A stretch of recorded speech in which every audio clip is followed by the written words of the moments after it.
Okay, happy Thursday and welcome everyone. Let's give a few moments for our guests to file into the room. Gareth, how are you doing today? Absolutely fantastic. Thank you very much. Scott, how is everything with you? Everything going well over in Japan? Everything's going fantastically? Going well here. It's a nice, crisp, sunny, cool, chilly winter day. Here, everyone's bundled up. We got a taste of spring, but now it's just back to winter again. How about you? Yeah, the same pretty much. Like it's not very, bright, mid-February. So yeah, a bit, but we're ready for a webinar. We're ready to meet our audience members and get going talking about brand building and promoting yourself as a researcher, which is an area that's not that much addressed often by researchers. Well, I can say I've been guilty of that with my small handful of publications. I think I've been poor at promoting those for the most part. So I think there's a lot for me to learn here, and hopefully for our guests as well. If you're the type of researcher who doesn't feel that you do enough after publication or before publication to promote your work, then this is definitely the event for you. Absolutely, absolutely. And as usual, these events are brought to you in partnership with our friends at Bentham Science. So you're all very welcome if you're listening to this. Bentham Science, a fantastic leading scientific medical research publisher, right, Scott? Absolutely. Bentham Science is a growth publisher, as it says here, more than 160 online and print journals, including hybrid and open access journals and online and print books as well. And definitely a leader in quality because of the robust peer review. And Bentham Science, of course, based both in Sharjah in the Middle East and in Amsterdam. If you haven't heard of Bentham Science before, feel free to check out the website. We'll put the link in the chat window here so you can explore Bentham's high quality, robustly peer-reviewed journals and books.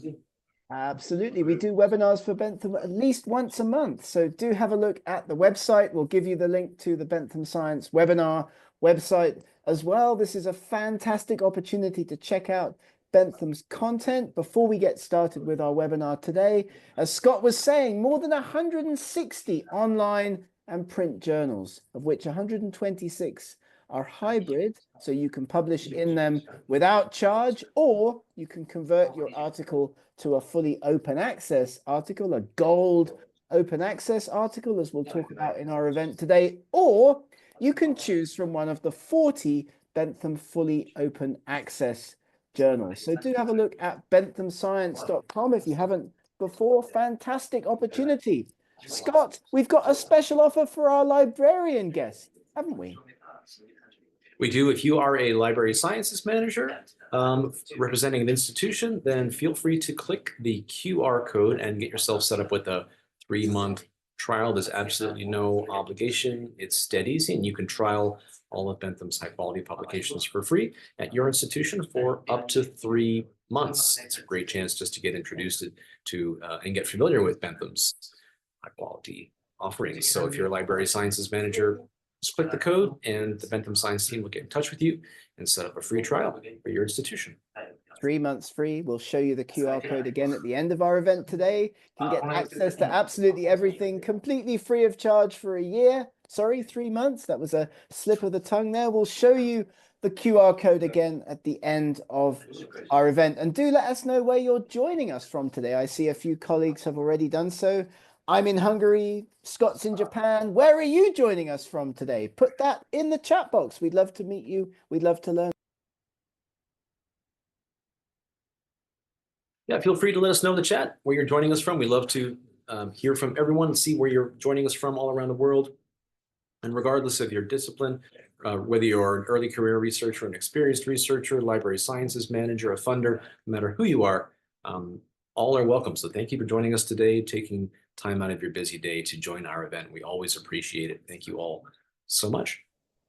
England, Indonesia, India, Kazakhstan, absolutely fantastic. A truly international audience for our event today, in which we are going to be talking about 3 interrelated aspects of brand building for researchers, right, Scott? I think we're almost ready to get started with our event today. What do you think?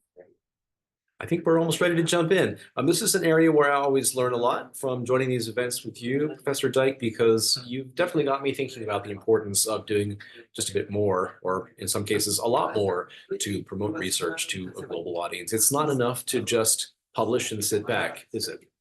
Absolutely not. Absolutely not. That's what I always used to do as a researcher. Absolutely nothing to promote my research articles, as we'll talk about in a moment. That's a mistake. There are many, many, many simple steps that you can take, as we'll talk about in our webinar today. In fact, in the third part of our webinar, we'll give you our top 12 tips for doing that. Zimbabwe, Nigeria, Serbia, Iraq, South Africa, Indonesia, UAE, Malaysia, Saudi Arabia. Wow, absolutely fantastic turnout today. Scott's going to be in the UAE in just a few weeks, so you may get to have a face-to-face meeting. Drop him a line in the chat box, Scott.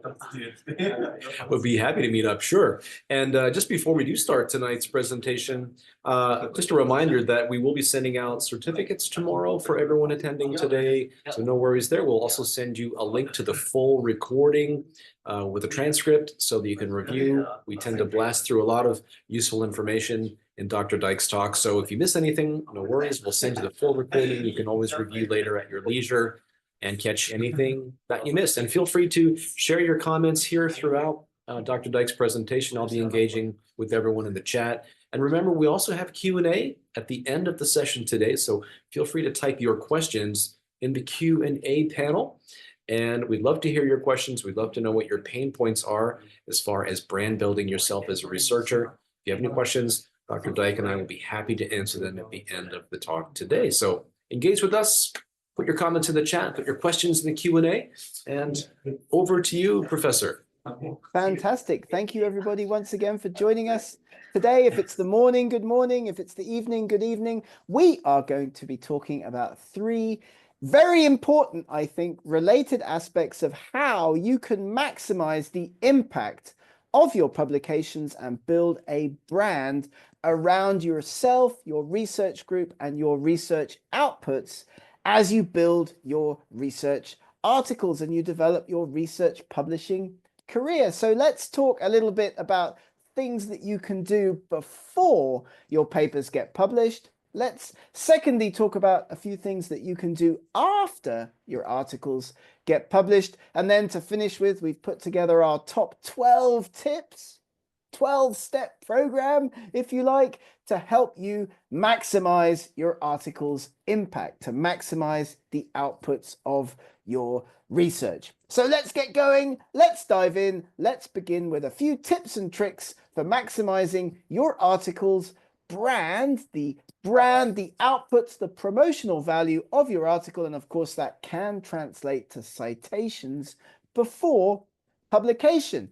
And this is academic branding. This is what we mean by academic branding: building a reputation, a brand around yourself, your research group, and the outputs that you create as a researcher. So it's all about your profile. It's all about the positioning of your research. And our presentation today is all about maximizing that brand, maximizing your visibility, maximizing your brand as a researcher, which is key, actually. If you don't do anything, then not a lot of people are going to learn about your research. Not a lot of people are going to cite it, use it, or talk about it in other research articles online and so on. What we do, Scott and I, in these events, our SciTrain, Bentham Science training events, is provide researchers around the world, and we do have a fantastic group of people with us today from all over the place. Have a look in the chat. Lots of different countries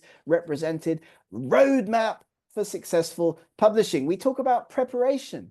We talk about selling yourself and your research to journals to capture your editor's attention. We talk about structure, very important, and effective writing. So this is not an event that stands on its own. If you'd like to have a look at the Bentham YouTube channel, do have a look at scitrain.com and the Bentham webinar event page if you'd like to join us for other training events in this series. That will be absolutely fantastic. And before you think about publishing your research, it's very important at the outset to think about why you want to get your research published? Why do you want to publish your next paper? Different researchers, different career stages, even different institutions and regions have different motivations for doing that. Maybe you want to get published to get funding, to get that next grant application over the line. Maybe you want to get your next paper published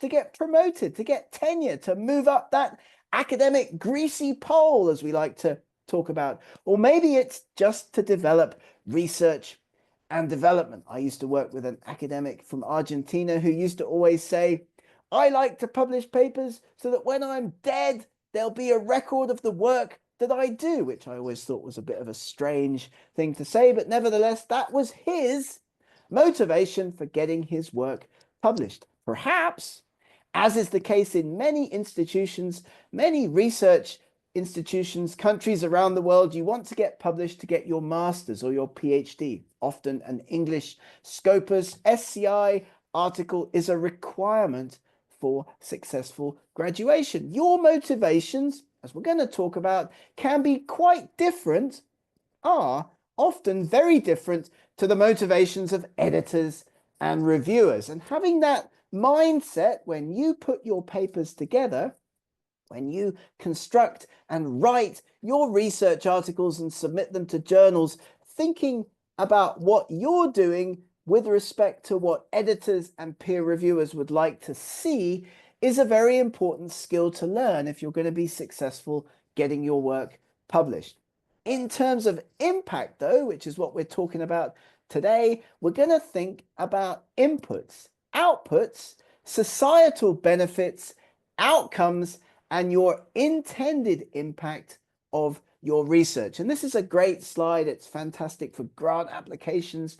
It's a way of showing somebody else on a grant panel or in a presentation that you've thought about the impact of your research. What are you going to do through the lifespan of your research project to maximize its input, the impacts, the inputs, the outputs, societal benefits, outcomes, and the intended impact of your research? Because of course, how much impact you make as an academic, how much impact you make in an academic setting, the citations, the reads, the downloads, depends on engaging with your readers, with those fantastic people who are actually downloading and reading your article, using it in their own work. So let's take a moment to have a look at some fun facts about your readers. And Scott's back because I think we have a bit of a quick poll on this particular topic. Readers don't have much time, right, Scott, to engage with the work of other research.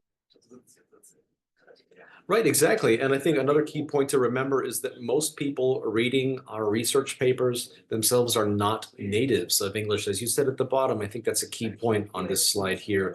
Keep in mind, the simpler and more and the clearer that you can write and more concisely that you can write, then you're able to expand your audience more because most people will not be English natives. It's very, very important to keep this in mind. Every time you put a research article together or even a research presentation, your readers don't have much time to engage with that piece of work. They want to read papers as fast as possible, and they're going to struggle and get frustrated if they struggle with understanding, especially if they're non-native speakers. And most of the people actually that read and engage with English language research content, as Scott will attest, they're not native speakers, right? They're non-native speakers engaging with research from a foreign language perspective. Absolutely. So readability is of key importance. Just like any writer, we have to write for our audience. And in many cases, your audience are not natives, natives of English, excuse me. So we're writing clearly, concisely, and correctly, and read it in a readable way is crucially important. Absolutely. So we're going to have a look about some tips and tricks here to reach more readers. With a quick question here, what's the secret to publishing in a high impact factor journal? And actually, the secret sauce, the secret ingredient to manage to successfully get your work into a higher impact factor journal is actually to make it broadly interesting to a global multidisciplinary audience. If you think about those high impact factor journals, Nature, Science, big journals with high fantastic impact factors, they are actually more like magazines than journals per se. They have a huge global multidisciplinary readership. So you have to develop as an impact strategy around your research ways to make your work interesting, broadly interesting to global audiences. And this is done by reading widely, by checking news sites to see what's going on in science, to think about how leaders in your field are pitching their work to big international journals, and learning from your mistakes, as we'll talk about, and we do talk about a lot in our events. It's important to learn from the mistakes that you make as a researcher, not get despondent, not get down when you get rejected, because it's important to be able to bounce back and manage things like rejection. But let's talk about impact specifically. Impact publications. Publications remain at the heart of how we measure impact as researchers. Researchers count papers, impact factors, R indices, H indices. Institutions count citations, circulation. But does your research circulation actually translate to your impact? Very important question to ask yourself. How many researchers are actually going to cite your work when you put a paper together? And it's not just academic impact that's important. It's not just citations, reads, downloads, all those fantastic altmetric statistics. It's also critical to think about the benefits that your research is having, the economic and societal benefits of your research. What are the different kinds of impact that your work is making? Right, Scott, we're going to think about impact from a broad perspective, not just academic, societal benefits too. I think this is a great point to just ask our guests today what their motivations are. You mentioned earlier, Professor, that people have different motivations for wanting to be published and to make an impact in their field or even outside their field. So I'm just curious, I'm going to launch a quick poll here just to engage with our guests today and see what kinds of motivations you have to publish and promote your work. So this is just a short answer. And the question is, what is your motivation to get published? You can just type a couple words if you like. I'll just give you a few moments to think about your answer. But this is an interesting question. I was thinking about this question myself just as we were about to start the event today. While our guests are thinking, Professor, could you give us some insight into your motivation? You've published nearly 400 papers as an author or co-author. So clearly you must be highly motivated. What makes you want to make an impact with your research? Yeah, it's a great question. Actually, I really enjoy the writing process and the creative process of putting a paper, an article together. I used to think of them as like my children, really, kind of. So actually, the motivation for me is to see them out there and to get feedback from other people on the content of those papers, I would say personally. What about our audience, though? Do let us know. And I see some hands up. Don't worry, we'll have time at the end for a Q&A, right, Scott? There'll be time later for that, for questions. Absolutely. If you have questions or comments, you can feel free to type them into the chat. You can also type your questions into the Q&A box, and we'd love to hear from you, just to hear what questions you might have. And we do have, actually, we've got quite a few answers coming in on the poll. I'm going to close the poll off in just a few seconds, and just curious to see what some of your motivations are. Okay, let's just close the poll here. If you didn't have time to answer, that's okay. Just get a sense of your feelings here. I'm going to just download the results here and take a look and see what some of the answers are that came in. And I'll report on those in just a minute. In the meantime, Gareth, we'll give the microphone back to you while I'm downloading the results of the poll, cool. and I'll Okay, report on these in just a moment. Great. I see Xavier is writing in the chat that his motivation is because he wants to learn more about fossil eggshells, which I bet nobody else in the webinar is. Indeed. All right, I'll have some results for you in just a few minutes. Very specific answer there. Thank you very That's much. very So specific. impact, as we talked about already, is not just about who's reading and who's citing your paper. It's also about the difference that your work is making in an economic and societal context. And we do need to think about this as researchers for the simple reason that each year, or at least in 2022, there were more than 2 million papers published around the world in STM journals, 2 million papers. And in health sciences, medical sciences alone, we're looking at about 30,000 papers per month that are getting published. So you are in the position as a researcher where you have to develop strategies to ensure that your work stands out. And this is done, of course, by journal selection. And we do have several other fantastic events and webinars on journal selection. Do have a look at the Bentham Science YouTube again, or sign up for one of our other webinars if you're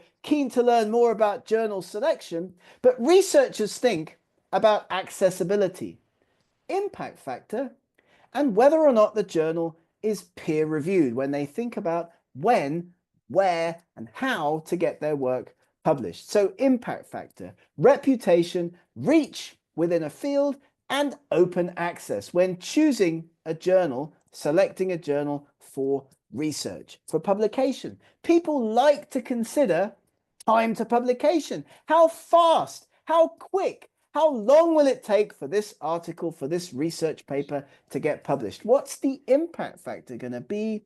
And reach, readership, the impact. So selecting a journal, it's your key stepping stone to success. But beforehand, you've got to think about why you want to publish your work. And Scott's back with a few answers from that fantastic survey. Yeah, these are some great answers here. Thanks everyone for participating in that poll. And as Gareth said here, if you're going to be going through all of this process, selecting a journal, going through all of the pain of publishing and promoting your work, you better have some strong motivations. And some of your answers include things like contributing to science, making a societal impact, as Professor Dyke mentioned earlier, advancing science, for promoting my career, to get a great job, of course, sure. To impact society through my research. A lot of our guests mentioned contributing to society and contributing to science. And my favorite answer, I want to let people what I have found that could better people's lives. So thank you so much, everyone, for sharing your motivations with us. It's very inspiring. Thanks for participating in the poll. Absolutely. Those are great. And what we'll probably put those together in a short document, share them with everybody at the end so you can get some sense of what other colleagues, other attendees in our event today have been thinking about why it's important to get your work published. Selecting a journal for that is key. Some of the things that researchers think about are on the slide. And also we get asked a lot about journal impact factors. So we put this explainer slide together just to give you that in terms of how journal impact factors are calculated. A journal's impact factor for a particular year is a measure of the total number of citable articles in that journal over those 2 years against the total number of articles. So, of course, a journal with a higher impact factor is publishing more articles that are getting more citations, in short. But this slide explains what impact factor is.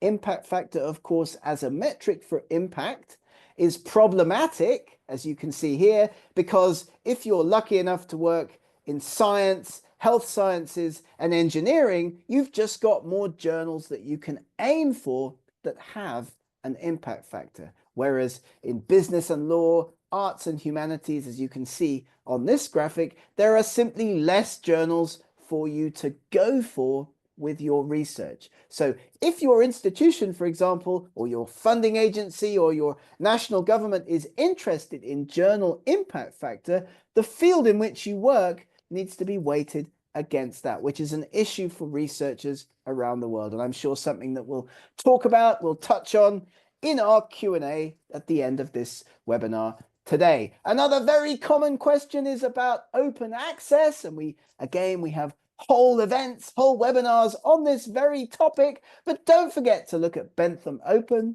40 fully open access journals, gold open access journals, publishing fully open, as you can see here, gold, fully open access. People often ask us, what's the difference between a gold open access journal and a green open access journal? Well, a green open access journal is publishing content behind a subscription paywall, but you are allowed as a researcher to put a late stage version of the work onto a preprint platform or onto a site like ResearchGate, academia.edu, or onto your own department website. Not the published version, the peer-reviewed and published version, but a late stage draft. And that's the difference between gold and green open access.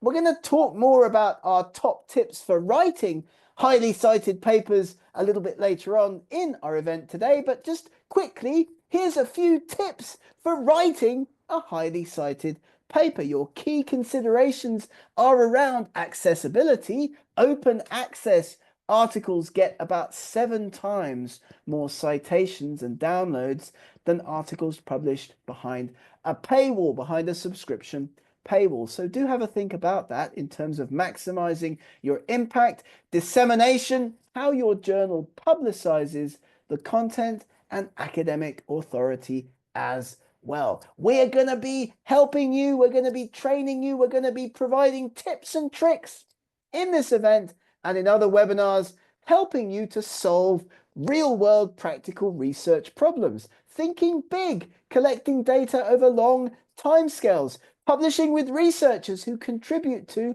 and complement your knowledge, using a simple writing style. This is something that Scott and I talk about all the time, being simple with your writing, but talking about your work as well as always adhering to ethical principles, making sure you have an ORCID ID, very important basic step. If you don't have an ORCID ID, then it becomes much harder to make submissions to journals.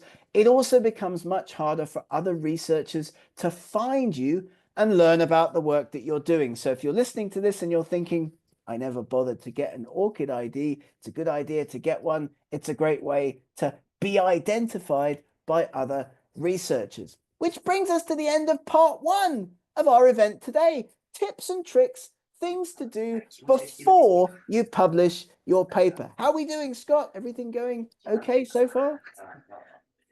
Going great. I'm still reading through some of these wonderful answers to our poll earlier about motivations to publish and promote. Speaking of promotions, we have another poll here. We're curious to hear what our guests think. So the next poll question is about communicating your research after publication. So the question is,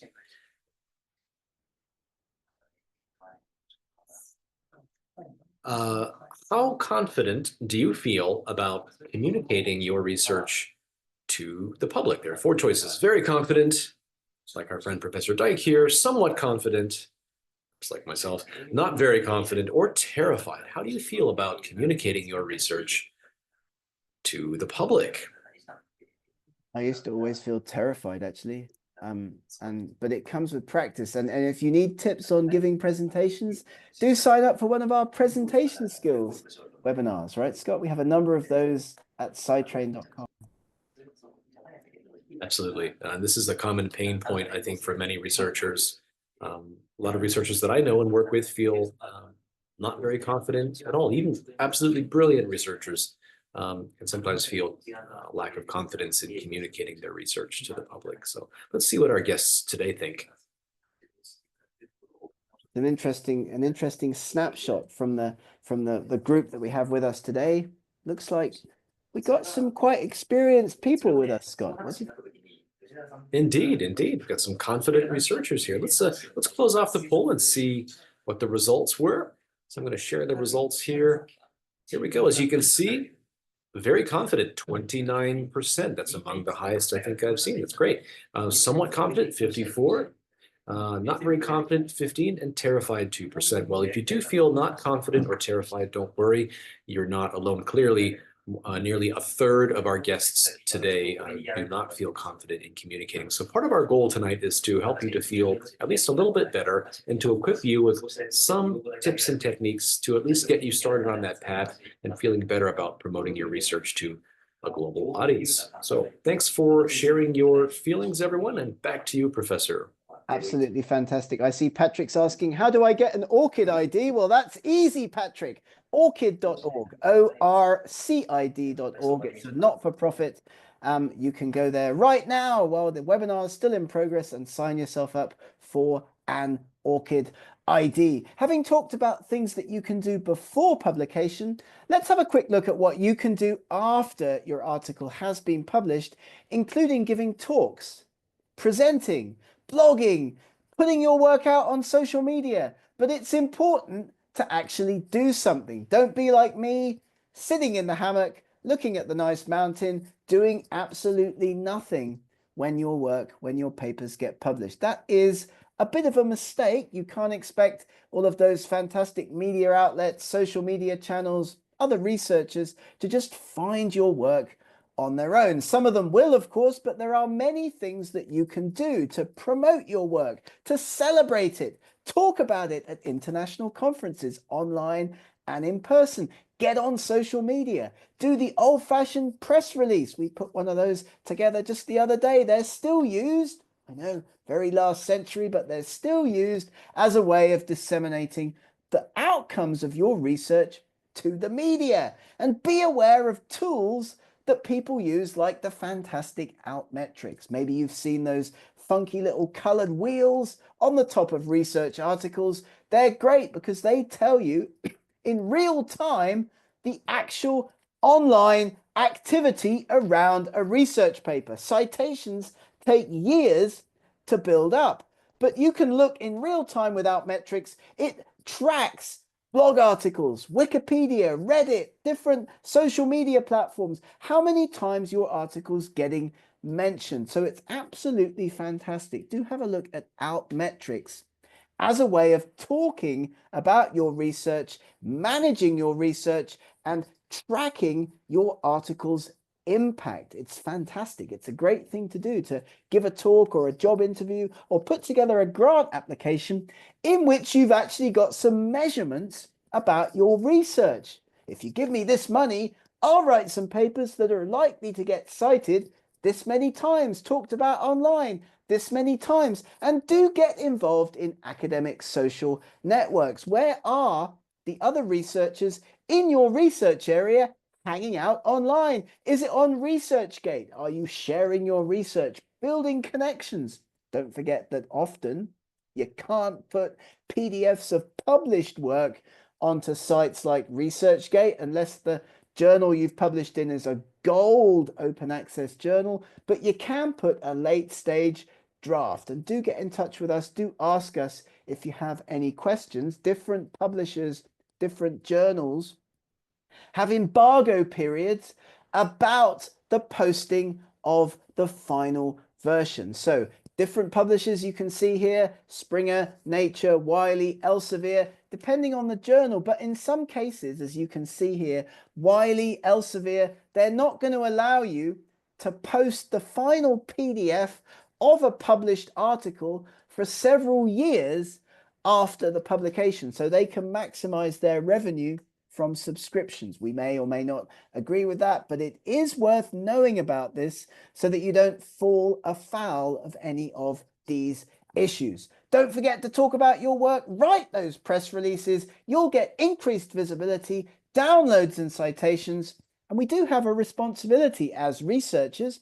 We've been funded by the government, by grants that say we've got to demonstrate that we are making a difference to the general public. So work with your university, work with us, work with Bentham Science, work with your press office, write a press release, talk about the outcomes of your research, because funding is a public endeavor. You get money from taxpayers. You've got to give something back. You've got to talk about what your work means, the difference that your work is making.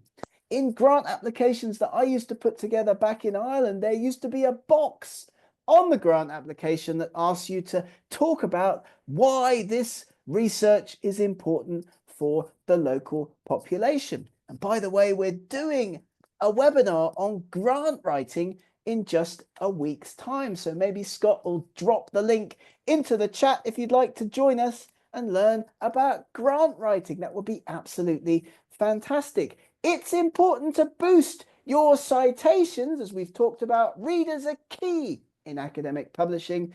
The more citations you get is a measure of the readership of your articles. It's a measure of academic impact, and it remains the key way that we get assessed as academics, like it or not. It's often important, as we've already talked about in this event today, to pick a journal with an impact factor.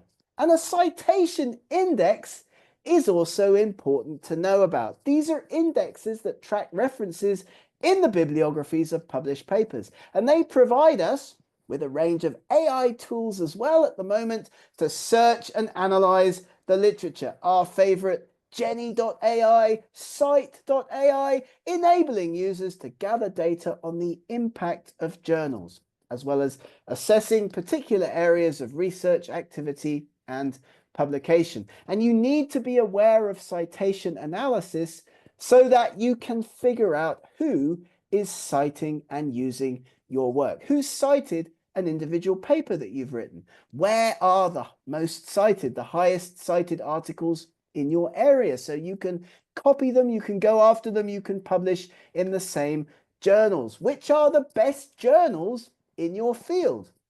And all of this, of course, very important for justifying appointments, research appointments, and requests for funding. Scott's back again. I can hear him in the background. How are we doing, Scott? How's everything going? Everything fine? Getting there with this event, right? How are we doing? Doing well? Great. We're getting some great comments and engagements from our guests today. Just a reminder that we are taking questions, so we will take them at the end of the event, so feel free to type them into the Q&A box. And as we're on the topic of citation analysis, we're just curious, again, what our guests are doing as far as citation analysis. Here's a quick poll. And the question is, which citation analysis tools have you used? This list is not comprehensive, of course, but here are some of the major ones. Have you used Web of Science, Scopus, Google Scholar, ORCID, or any other citation analysis tools? It's a really interesting poll to take in an event like this because, of course, Google Scholar and ORCID are free, whereas Scopus and Web of Science, you're going to need a subscription to access those. So if your institution has a subscription, then you can get access. And it's very unlikely that anybody listening to this is going to be, having, and it's interesting, the comment that you're making, Google Scholar citations, nobody takes those seriously. Do expand on that for us. And we'll talk about that again in the question session at the end. Fantastic. Okay, looks like our poll answers are mostly in. I'm going to finish the poll now, and let's see what kind of results we end up with. Okay, so I'm sharing the results here. As you can see, 44% of our guests today, Web of Science, 56% have used Scopus, 71% Google Scholar, 24% ORCID, and 17% have used other citation analysis tools. If you feel free to share those other citation analysis tools in the chat window. Just kind of curious to see what you've used. And back to you, Professor. Thanks everyone for answering the poll. Yeah, we'd love to learn like what the alternatives are. Like my personal favorite is a tool called Cite, SCITE, the checks in the mail from them at the end of the event, I'm sure, but do have a look at that one as well. Impact checklists are important. We do provide these in our events as well for you to screenshot. I saw a comment in the chat box about, will we be providing the PowerPoint? We won't, but we will be providing a recording. You can take screenshots during the project, on publication, and on an ongoing basis, things that you can do to maximize your impact. We won't read these out, but these are great for grant applications.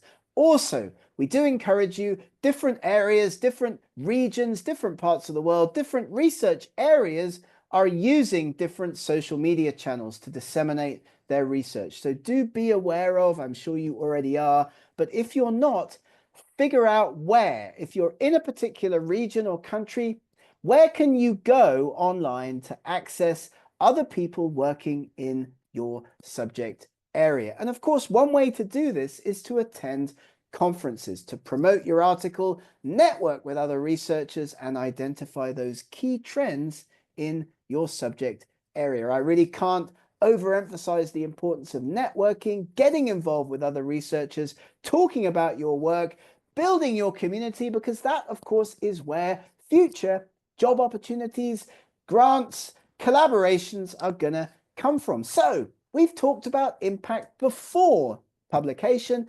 We've talked about strategies for maximizing your impact after publication. To conclude this section of our webinar event today, we're going to go through our 12-step program, the 12 top tips that we have, Scott and I, for helping you achieve maximum impact. Right, Scott?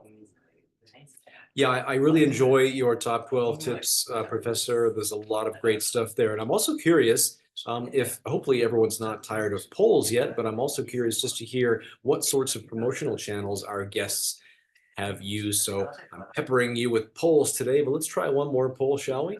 Here, I'll launch it in just a moment. The question is, promotional channels for researchers. Which channels have you used to promote your research? This is For example, really Twitter or interesting. X. Yeah. Twitter, X, LinkedIn. I've got Twitter on there twice for some reason, not sure why, but I think I was trying to do X. Twitter, LinkedIn, Facebook, Twitter, X, WeChat, whichever ones you've used, feel free to click on those. And let's see which channels you've used to promote your research. Professor Dyke, have you used some or all of these channels for your research? Yeah, I'm a bit old, you see, so I don't go on social media as much as probably some of our younger listeners, you know, my walking stick out. But I do go on LinkedIn and I do use WeChat. But I would say for me, LinkedIn is the main one. Always people used to say LinkedIn, or that's a B2B, a business platform, like you don't get a lot of individual researchers there, but it has become much more of a place for individual researchers in the last few years, I think. I think the reason we have Twitter on here twice is because maybe we're trying to get a sense of how many researchers used Twitter when it was Twitter, rather than before, rather than after it changed names and direction with X. So let's take a look at our results here. So I'm just going to finish the poll and share the results. So we've got 6% of our guests used Twitter when it was Twitter. LinkedIn, Facebook, 9% of our users have used the new X platform. And 0% of our guests today have used WeChat, 18% Instagram, 73% ResearchGate, and 21% other. Very interesting. Again, if you care to share those other promotional channels, we'd love to hear from you. Yeah, feel free to type those in the chat. Fantastic. Absolutely. Really, really interesting. Yeah. And we'll, yeah, don't forget to follow Bentham Science. We'll give you a list of the Bentham Science social media channels at the end of this event. Something that you can do for us is to follow Bentham Science. But let's dive into the 12 top tips. 12 quick and easy to implement ways that you can maximize your citations and therefore your impact as a researcher, summarized here on this fantastic graphic. We're going to go through all 12 of them quickly in the third part of our event today. But this graphic, it's a summary of what we are going to be talking about. Tip number 1, choosing your keywords carefully. 5 to 8 keywords around your research, absolutely critical. Search engines use keywords to find your work. And our top pro tip here is that if you've written a title, then use different keywords in the keyword section of your research paper to the words in your title. Otherwise, you're going to be wasting keywords. Tip number 2, make sure you use the same name on all your papers.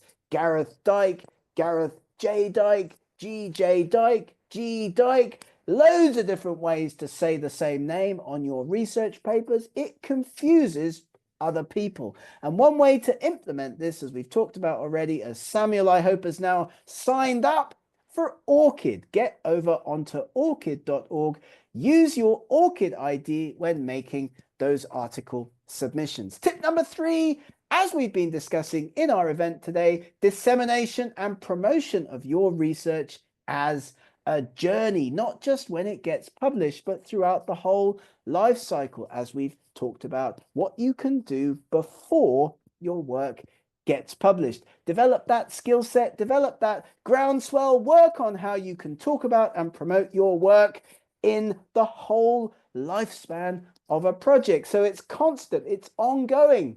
Tip number 4, citing your own previous papers within reason. You can't write an article that's just packed with your own citations, but you do need to make sure that you do cite your previous work. Use your previous work to demonstrate a pattern and become a leader in your field. It's a great idea to write review papers. We can talk about that as well in the Q&A, but cite within reason your own previously published papers. Tip number 5, do publish in journals that other people read in your field. Different research areas tend to use different journals. Pharmacology, cardiology, oncology, paleontology, they've got their own preferred journals. So journal selection is key to ensure that your audience remains engaged. Using key journals in your field to maximize readership. That's tip number 5. You don't want to publish in a journal that nobody in your field is gonna ever read. And if you can, go for open access journals. I know there's a cost to that, and we'll talk about that, I'm sure, in our fantastic Q&A in a moment, but you will get more citations, about 7 times more, if you can publish in an open access journal. Most authors support open access. They might not support the cost of open access. This gives you more reach to readers, open research, and open data. Tip number 7, writing review papers is a key step in your career. Very different to writing a literature review. We'll talk about this, I'm sure, in a moment.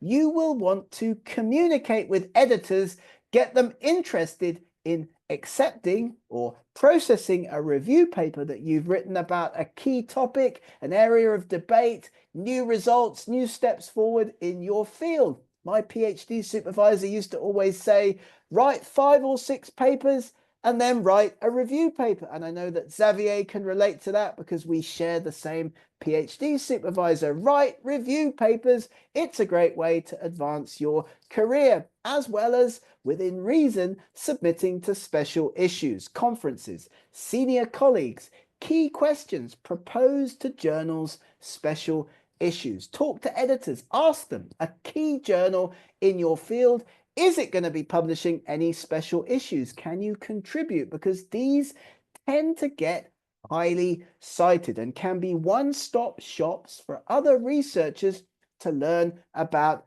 a topic. Tip number 9 in our list of 12 top tips is to collaborate.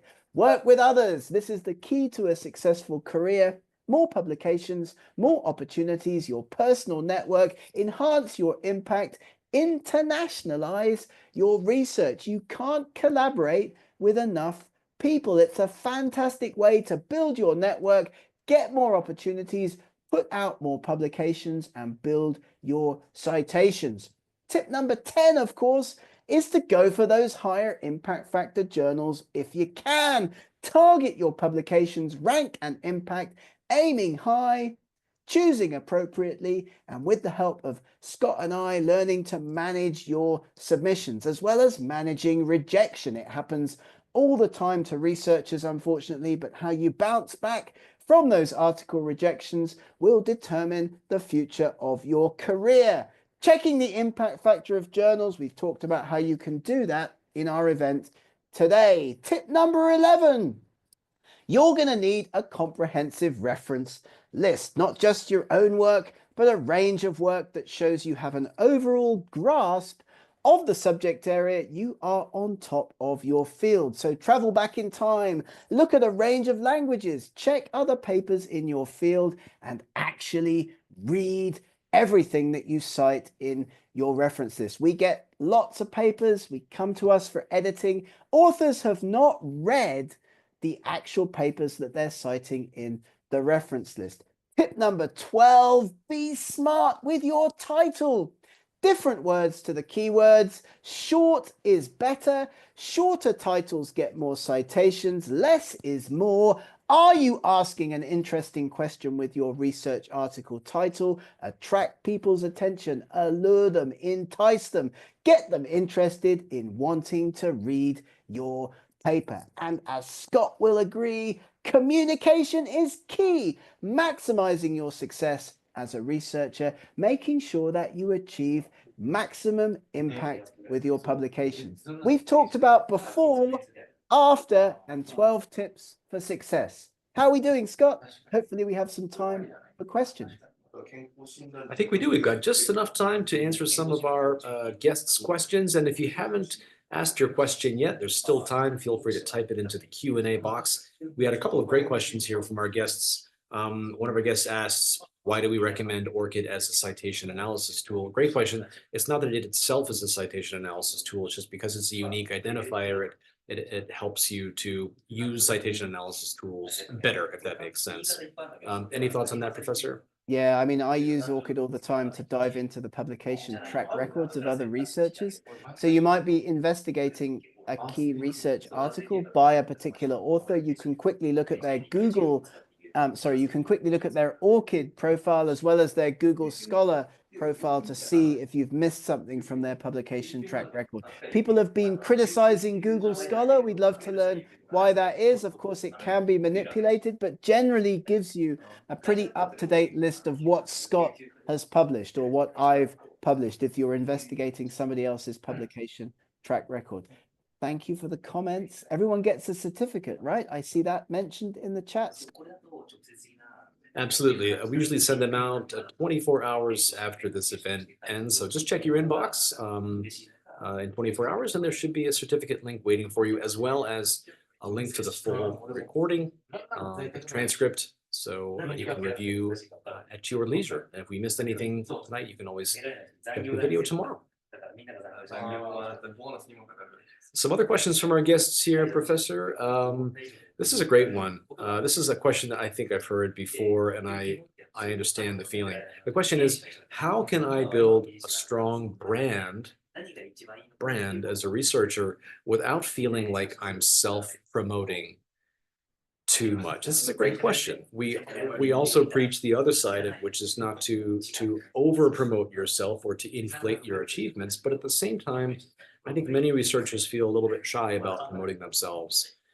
Any feelings on this, Professor? How can a researcher build that brand without feeling like they're self-promoting themselves too much? That's a great question. And within our field, Xavier's here. I know he's going to agree with this. Like, there are many paleontologists who put far more energy and effort into promoting themselves than they do into actually doing any research. And that, of course, is the wrong way round. We would, of course, encourage you to focus on your research first and foremost, probably spending 80–90% of your time on your research, because you've actually got to have some results, some data, some outputs to talk about. But do spend some of your time promoting and talking about your research as well. It's really important, as we've covered in this event today. If you don't do it, then it's going to be much more difficult for other researchers to find out about what you're working on. I always meet young researchers in different parts of the world who struggle to connect with international networks. They struggle to learn about who the key researchers are in their field. They ask us questions like, can you connect us with some researchers in Europe or in North America or in Australia or in China? And this can happen organically if you're out there online talking about your research. But yeah, like, you don't want to do it too much. I would pick somebody that you like and admire, maybe somebody in your own research area who does do this to an extent that you're happy with, that you think is appropriate, and kind of copy their approach. And joining big networks is a good idea too. We work a lot with the IVPN, a pharmacy network. If you're listening to this and you're a pharmacy student, pharmacology student, you might be interested in connecting with them, where you can meet many other like-minded researchers. Yeah, I see lots of questions. Scott, are you still here for more questions? Yeah, he's here. Excellent. Absolutely. I was just typing some answers in the chat there. Some great questions here. One of our guests asks, this is I think an excellent question.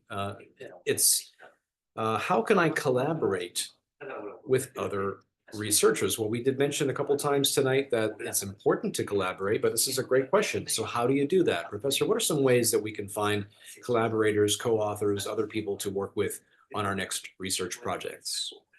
This is a great question. And really, you just have to communicate with other researchers around the world. Just swallow your pride a little bit and reach out to people. Send them emails, send them messages, connect with them on LinkedIn, and tell them about the work that you're doing. Don't be shy to get in touch with those big international researchers, journal editors, other people in your field, and talk to them about what you're doing, because really that's the only way that you're going to make connections and build your career. When I was a young PhD student, I wanted to get some fieldwork experience. So I wrote to lots of different people around the world asking if they had any opportunities for fieldwork internships in my field. You know what? Most of them just ripped up the letter and didn't reply, but I did get a few replies, and I did end up doing some field work with some colleagues in North America. Building collaborations and meeting people requires you often to take the first step. But it's a great question. Great question. Thank you for that question.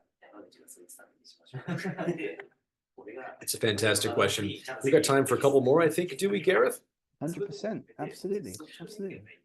Some great questions here. If we have time to get to all of them. If we don't get to your question, we apologize. We'll try to reach out to people individually after the events by email if there's a particularly good question that we couldn't get to at the event. So if we didn't get to your question live here, we will try to reach out to you after the event. But here's a question in the chat from one of our guests who asks, this is a great question. Some of us from developing countries have some challenges with respect to poor investment in R&D and high cost of publication in open access.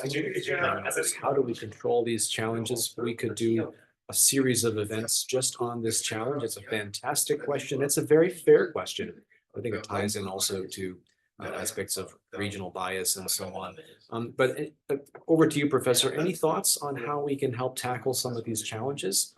Yeah, I mean, the first question, the first response to that, of course, is that it's a very unfortunate situation, but it's not limited to developing countries. I mean, there aren't that many researchers around the world who have funding to pay some of the often exorbitant prices that journals are asking for open access.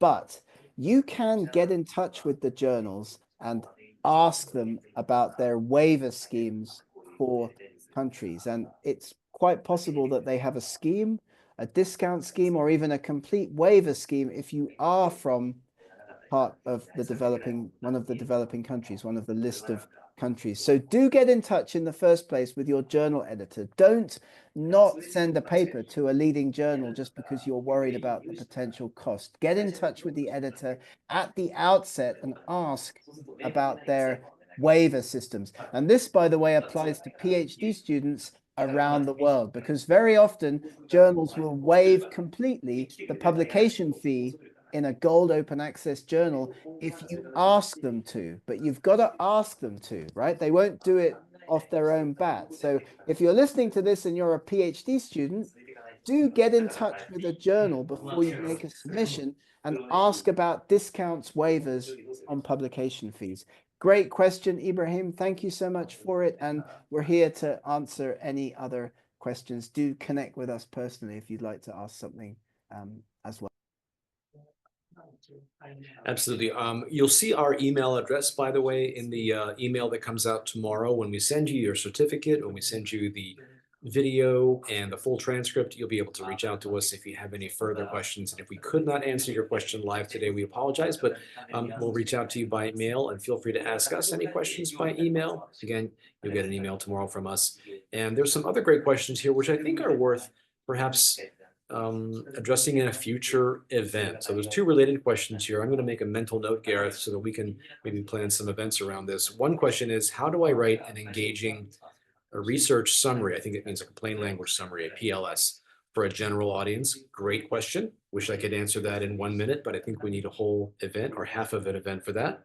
And a related question was, what's the best way to explain my research to journalists or science communicators. So maybe some plain language summary focused training. Maybe we should look into doing something like that, Gareth, for some of our guests. Great idea. Yeah, fantastic idea. Of course, writing plain language summaries is something you can do with DeepSeek, with ChatGPT, with one of these other fantastic AI tools. I'm sure you've got your Absolutely. preferred one, but you can ask them. It's great. You can dump one of Scott's recent papers into ChatGPT and you can say, please summarize this for me in 200, 300 words. That's a great use of AI tools. So give that a go if you haven't already. Absolutely. It's getting better and better all the time. ChatGPT for PLS, for plain language summaries. Great tip there, Professor. We're almost at the end here. I want to thank everyone for joining us, and especially you, Professor, as always, for sharing your insights. As I always say, I always learn so much from being your co-conspirator on these events. And thanks to Deprasad for sharing your self-archive website. Great idea. That's related to a question that another guest asks, is how can I set up my own website to promote my research? Take a look at Deprasad's link there that he's shared in his own self-archive. It's a great suggestion. Thank you for sharing that. And thanks to everyone for your comments. Gareth, any final thoughts before we go? Yeah, just don't forget, if you're a librarian or you know a librarian or you're friends with a librarian or you've got the email address of a librarian, to take a screenshot of this slide and send the QR code so that colleagues can get access to all of those Bentham fantastic journals and ebooks for 3 months. Also, we're talking a lot about social media today. You have now got the opportunity to click on these links to get online and follow Bentham Science on all of these fantastic social media platforms. And I see Scott's pasted them as well in the chat. Thank you so much, Scott. Fantastic, as always, to work with you. Have a great day. Thanks to everyone. Thank you, Professor. Have a great day.